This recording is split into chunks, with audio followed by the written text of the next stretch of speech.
दोस्तों, अगर आप एक सैलरीड पर्सन हो या फिर आपका एक छोटा सा बिजनेस है और आपकी फैमिली बड़ी है, तो आज के दौर में आपको सरवाइव करना काफी मुश्किल होगा, क्योंकि दिन ब दिन महंगाई बढ़ती जा रही है। जो चीज आपको पहले 100 रुपए में मिला करती थी, वो आज 130 150 तक मिल रही है। और अगर आपकी फैमिली बड़ी है तो आपकी जो फैमिली नीड्स है वो फुलफिल नहीं हो पा रही होंगी। तो इसी महंगाई को अगर आपको ओवरकम करना है तो आपके पास में एक से दूसरा इनकम सोर्स होना बहुत जरूरी है। इसके लिए हमको चाहिए कि हम आज जो भी कमा रहे हैं उसका कुछ ना कुछ हिस्सा हम कहीं पर इन्वेस्ट कर दे, जहां से हमको वो रिटर्न मिले जो बढ़ती हुई महंगाई से हमको लड़ने में मदद करे। आज की इस वीडियो में हम देखेंगे कि इन्वेस्टमेंट क्या होता है या फिर इन्वेस्टिंग क्या होता है, आप किन किन एसेट क्लास में इन्वेस्टमेंट करके महंगाई को ओवरकम कर सकते हो। तो चलिए वीडियो को शुरू करते हैं। Good afternoon and welcome back friends, stock education channel में आप सभी का बहुत बहुत स्वागत है। तो चलिए समझते हैं इन्वेस्टिंग या फिर इन्वेस्टमेंट क्या होता है। तो ऐसा एसेट या फिर आइटम जो हम एक्वायर करते हैं जिसकी मदद से हमको इनकम जनरेट हो या फिर जिसकी जो वैल्यू है वो दिन ब दिन बढ़ती जाए, उसको हम कहते हैं इन्वेस्टमेंट। तो इन्वेस्टमेंट से हमको दो तरीके के बेनिफिट होते हैं, एक तो होती है हमको इनकम और दूसरा होता है एप्रिसिएशन। तो एप्रिसिएशन क्या होता है कि अगर आपने किसी एसेट्स को बाय किया है और उस एसेट्स की जो वैल्यू है वो दिन ब दिन बढ़ती जा रही है, तो उसको हम कहते हैं एप्रिसिएशन। तो अगर कोई इंडिविजुअल किसी गुड्स को परचेस करता है या फिर कहीं पर इन्वेस्टमेंट करता है, तो उसका मकसद ये नहीं होता है कि वो उस एसेट्स को या फिर गुड्स को कंज्यूम करे। उसका मकसद ये होता है कि फ्यूचर में उस एसेट से उसका जो वेल्थ है वो क्रिएट हो। इसको हम कहते हैं इन्वेस्टमेंट। तो अब अगर आपको इन्वेस्टमेंट करना है तो आप इन्वेस्टमेंट कहां पर कर सकते हो? तो इन्वेस्टमेंट आप स्टॉक मार्केट में कर सकते हो, रियल एस्टेट में कर सकते हो,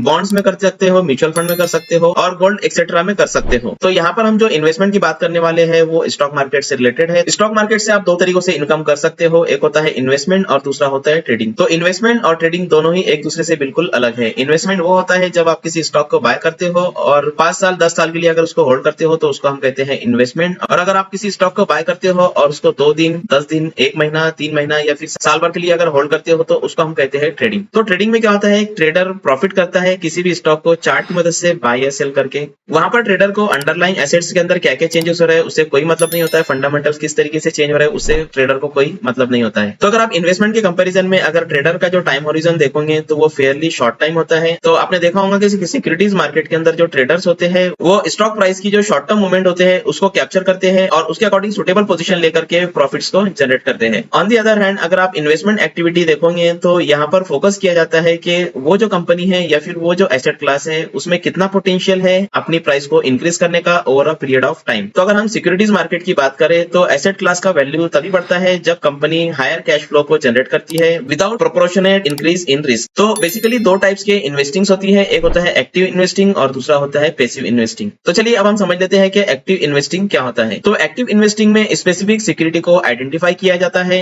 या फिर सेट ऑफ सिक्योरिटीज को आइडेंटिफाई किया जाता है, इसको खरीदा या फिर बेचा जा सकता है। तो एक्टिव इन्वेस्टिंग के अंदर इन्वेस्टर्स के जो पोर्टफोलियो है उनकी जो सिक्योरिटीज है उनको टाइम टू टाइम इवैल्यूएट किया जाता है, देखा जाता है कि वो जो सिक्योरिटी है उसका जो प्राइस है वो फेयर वैल्यू के ऊपर है। अगर फेयर वैल्यू के ऊपर है तो उस सिक्योरिटी को सेल किया जाता है और ये जो एक्टिविटी होती है इसको कॉन्स्टेंटली किया जाता है। सिमिलरली अगर किसी सिक्योरिटी को बाय करना होता है तो वहां पर देखा जाता है कि वो जो सिक्योरिटी है उसका जो प्राइस है वो फेयर वैल्यू से नीचे है। अगर फेयर वैल्यू से नीचे है तो इन्वेस्टर्स उस सिक्योरिटी को बाय करते हैं।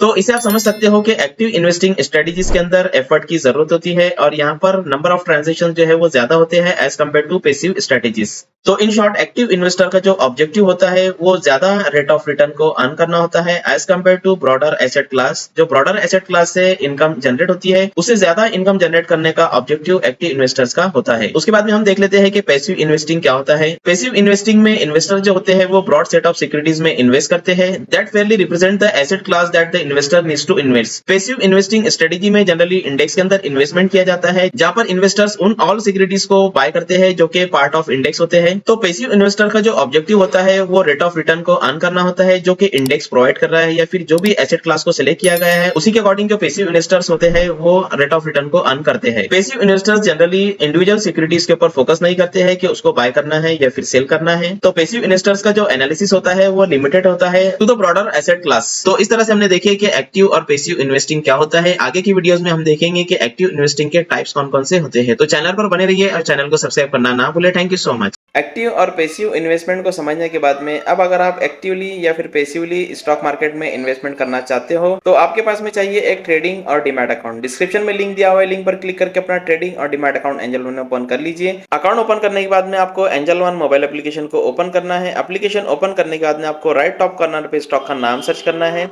स्टॉक का नाम सर्च करने के बाद में आपको स्टॉक एनएसी सेलेक्ट करना है। स्टॉक एनएसी सेलेक्ट करने के बाद में आप डायरेक्टली इस बाय पर क्लिक करके स्टॉक को बाय कर सकते हो। अगर आपको स्टॉक के फंडामेंटल्स चेक करना है तो आप स्टॉक डिटेल्स पर क्लिक कीजिए, लेकिन अगर आप फंडामेंटल एनालिसिस कर चुके हो तो सिंपली इस बाय पर क्लिक कीजिए। बाय पर क्लिक करने के बाद में आप डिलीवरी सेलेक्ट कीजिए, नंबर ऑफ क्वांटिटी डालिए, डिजायर्ड प्राइस डालिए और इस बाय पर क्लिक करके अपने ऑर्डर को कंफर्म कर दीजिए।